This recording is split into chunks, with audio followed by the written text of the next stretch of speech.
is this glass half empty or half full? Regardless of which you choose, does it even matter? We'll talk about it next on the Gratitude Journal.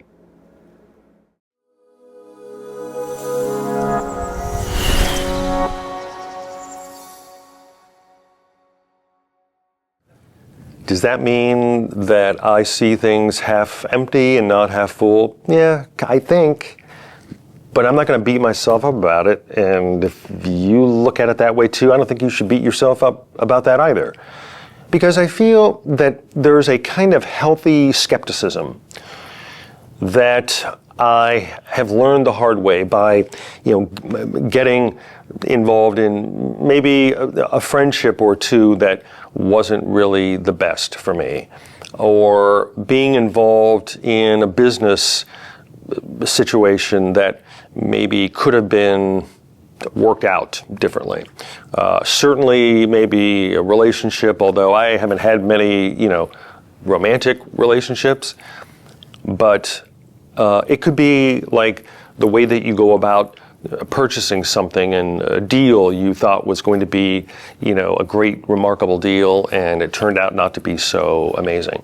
And I think that when you experience enough of these things, there's probably an inclination to be very skeptical.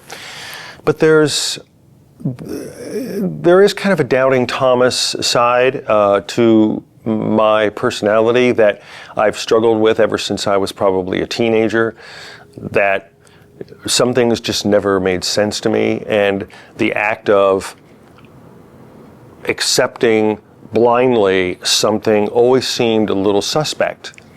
And so I think going about, this fragile existence that we have, and trying to garner joy, which is a big word, and it's a tough word. It's a tough word for me. Trying to extract, joy from everyday occurrences in life leads me to believe that although we share, like I call them, Facebook events, our lives for the most part are not made up of those events. They're made up of sort of mundane things that we kind of go along with each and every day. And, it can be a Wednesday and I'm still at the gym trying to do a workout for this pathetic body that's only thinking about the IPA that, he wants later, knowing that, I have a meal to prepare and I have some work in the studio to do, and I have to help, Donna get her shower and, get us situated and prepared for the next day. These things are just the regular ebb and flow of life. And I think as a person who looks at this sort of glass half empty, it poses an even larger challenge. So if you're that kind of person who also sees this existence as something that is not a Facebook event existence where your life is made up of these large-scale events that you can share, on social media, and that existence might be something that is more in line with Wednesday at the gym and realizing, can I do another set of these because I really have to go home and start the macaroni? And where do I extract joy out of those things? And that's what I think, makes this life challenging and at the same time worth living. I had to go to the Bureau of Motor Vehicles earlier today, and I was kind of dreading it driving up there because, it's as I'm recording this, it's Saturday, and they're only open until, 1 o'clock in the afternoon, and I figured I'm not even going to find a place to park. I'm going to wait in line, behind 9,000 people, and I pulled into the parking lot, and it was, it was pretty sparse, and so that made me feel good. And so I walked in, and I kind of almost like got right in line. I had to go to both places, and both parts of the facility, and that was nice. And the reputation of people who work at the BMV is not good. I had a sister who works at the BMV, and some of the stories she would share at these family events were like, it's not something that I would want to experience every day. But the person was relatively nice, and on the other side of the facility, that line a little longer, but that person was relatively nice as well.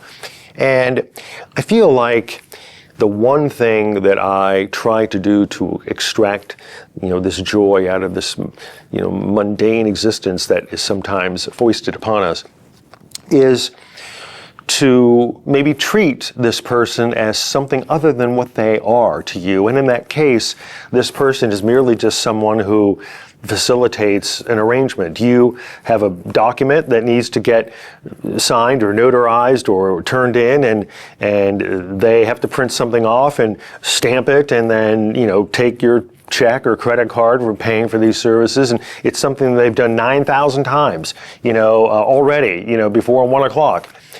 And my way, I guess, of showing them gratitude is maybe to say something nice to them, or to, if I see that they have, a team sweatshirt on that, is something that I can say something off the cuff to let them know that, I'm just a human person out here going through the mundaneness of existence, and so are you, and I have a job to do, and you have a job to do, and I just want to make it as pleasant and as quick as I can, because nobody wants to live at the BMB for any longer than they have to.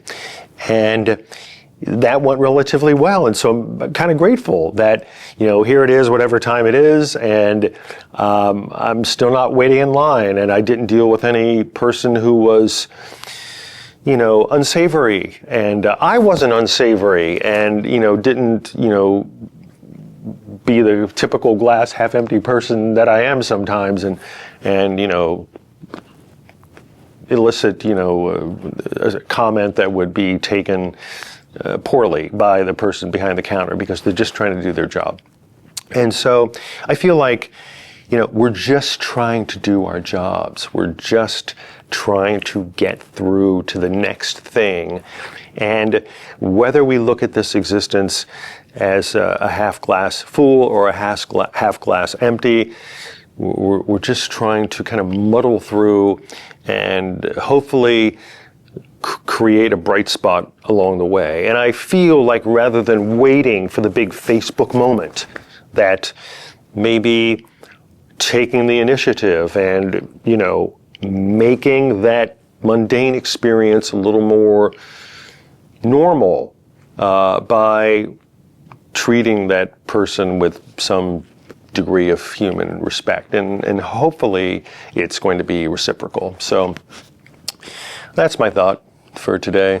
If you like this video, it'd be great to get a thumbs up and do all the things that YouTube requires or asks you to do, and to like. And certainly, if you haven't subscribed, I enjoy just giving off the cuff analysis and commentary on just this sometimes fragile existence that we're confronted with, and maybe trying to find some way to get through it even better amongst all the things that we have to do, jobs and caregiving, or whatever your situation, children, school, whatever the case might be. So thanks. I'm grateful for you, grateful for the opportunity to sit in front of this camera at my age, and and to hopefully share something valuable and worthy for you. So we'll